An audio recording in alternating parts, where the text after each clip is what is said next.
today I get to discuss one of my favourite topics of all time. Ninjas. Ninjas are awesome. You want to know why? Well, here's a list. Number 1, they're stealthy. Number 2, they wear all black. Number 3, they have awesome weapons. And number 4, they know martial arts. Ninjas are the best. I'm just going to spell that out for you. Ninjas are the best. Fuck pirates. Ninjas. Ninjas. And what better way to discuss ninjas than to discuss the movie Ninja? What did I think of the movie? This is the greatest movie I've ever seen in my life! Whoa. I think I got a little too close there. Okay, admittedly, no, this is not the greatest movie I've ever seen in my life, but, you know... But, did I like this movie? Yes! I actually really did like this movie. It was fun. It's a very fun film to watch. It's action-packed, and it's about ninjas, for Christ's sake. It has the most simplistic title ever. You like ninjas? Just watch this movie. It's pretty much what ninjas are all about. It's awesome. There are problems, but you know what? I'm going to discuss the good things first. Things I liked about the movie. Number 1, the fight scenes are awesome. The action sequences, everything, they're awesome. They're so well filmed. See, this is an example of a movie nowadays that has very well filmed action sequences, because a lot of movies, including movies like Batman Begins or The Bourne Supremacy or Bad Boys 2, have all this shaky cam action where you can never tell what the fuck is going on. So this is an example of how action sequences should be filmed nowadays. So props to this movie on that. Number 2, the acting for the most part is actually not that bad. It's pretty good, I would say. I mean, yeah, there are one or two other performances which are a bit naff, but I'll get to that in a minute. But for the most part, the performances aren't too bad. The lead of the movie, Scott Adkins, who you may know from movies like X-Men Origins Wolverine, and he's also in the movie The Shepherd and Undisputed 2. His performance for the most part is actually not that bad. There is one moment, however, where his performance does kind of go down a little bit. There's a scene where, like, he's got this girl in the shower, and he's trying to calm her down, and then she thinks his father has been murdered, and then he says, no, we don't know that yet. We don't know that yet. He kind of goes a bit emotionless there. Every other place he's fine, you know. When he looks mad, you don't want to fuck with him. And for that matter, just look at him. You want to fuck with that guy? I don't think so. The story in itself is actually relatively simple. Basically, there's this box, which is called the... Hang on a second, just make sure I'm pronouncing this right. The Yuribitsu. It's very hard to pronounce. But basically, the Yuribitsu is a box which contains, you know, many like different parts of ninja gear which have been passed down through the generations and are said to be the best. It's said to be the best set of ninja equipment ever. And basically, you know, there's a bunch of people in a school who are, whoever's becomes the successor then takes in charge of the school and the box. But there's this one person who wants charge of it so badly, he then winds up getting kicked out of the school, and he goes off and becomes a loner basically, and then he becomes a hired assassin, and then he plots to steal the Yuribitsu. And the rest of the movie is pretty much people trying to stop him, and there's fighting and all that. But you know, the story is simple, but you know, there's not much to say. There's also a side story involving this group of people called The Ring. No, it has nothing to do with the movie The Ring, but instead a group of people called The Ring.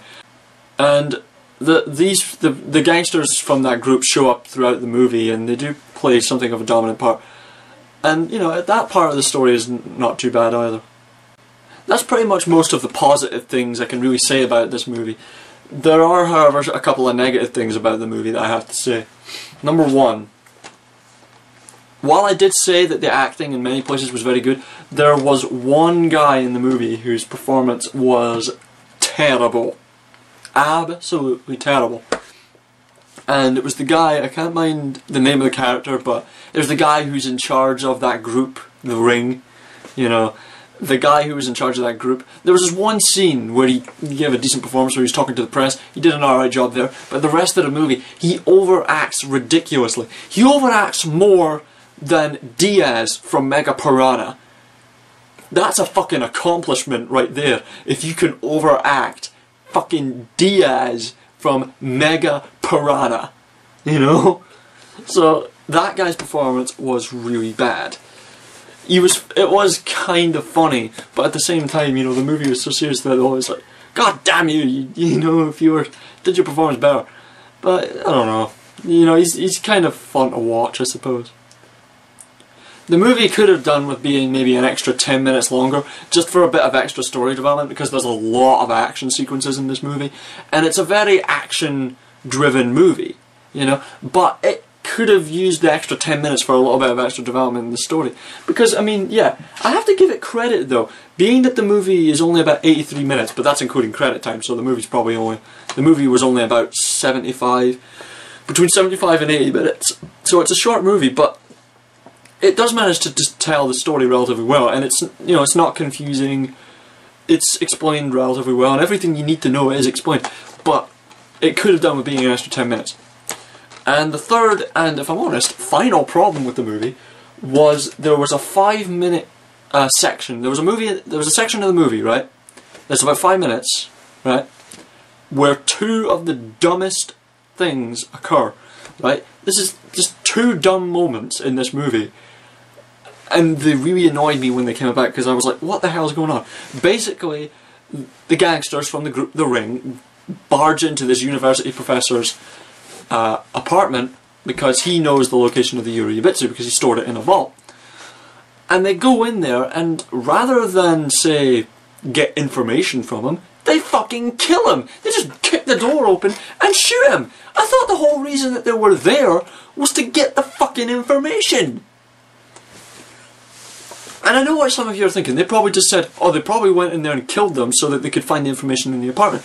But here's the thing, that idea is immediately dismissed. You want to know why? Well, because of the second dumb moment. Two of the characters managed to escape without getting killed. But, later on, they're chasing them to find information, right? And they start shooting at them, which results in a good action sequence, a very well filmed action sequence, but it's ruined by one line. The guys that are shooting at them, right? One of the guys says, remember, we need them alive.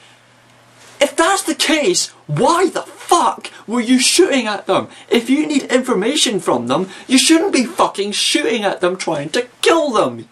You assholes. Sorry about that. But those two dumb moments really annoyed me, because the movie itself was actually doing really good. Then those two dumb moments appeared, annoyed me, and then the rest of the movie is very good. So, you know, those are the three problems. It could have used an extra 10 minutes just for a little bit of extra development. It's not a huge deal, but, you know, I could have used it. The guy who plays the head of that gang, The Ring, his performance was really bad. But it was kind of funny, so there is a little bit of entertainment value to be found there. But this movie is clearly meant to be taken seriously, so I can't really say that, because it's like, you know, you're ruining the serious tone. And the third part, the two dumb things, those two dumb moments, annoyed me a little bit.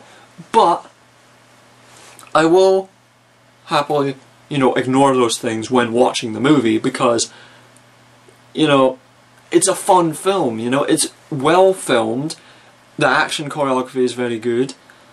The acting, for the most part, is not that bad, actually. And the story is actually not that bad either. It's a cool story.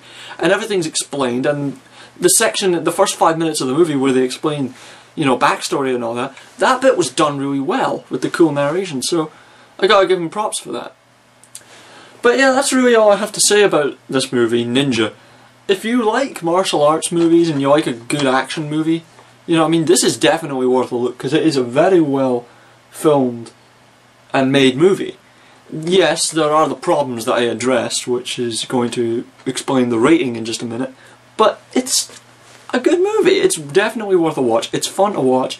It's not too long, so, you know, it's a fun film. So I say check this out if you if you're into that sort of stuff, if you're in action movies and martial arts. So I give this movie 3.5 stars out of 5. Well, thank you very much for watching this episode of Jack and Kaz Movie Vault. Now, if you excuse me, I'm gonna go watch some sexploitation.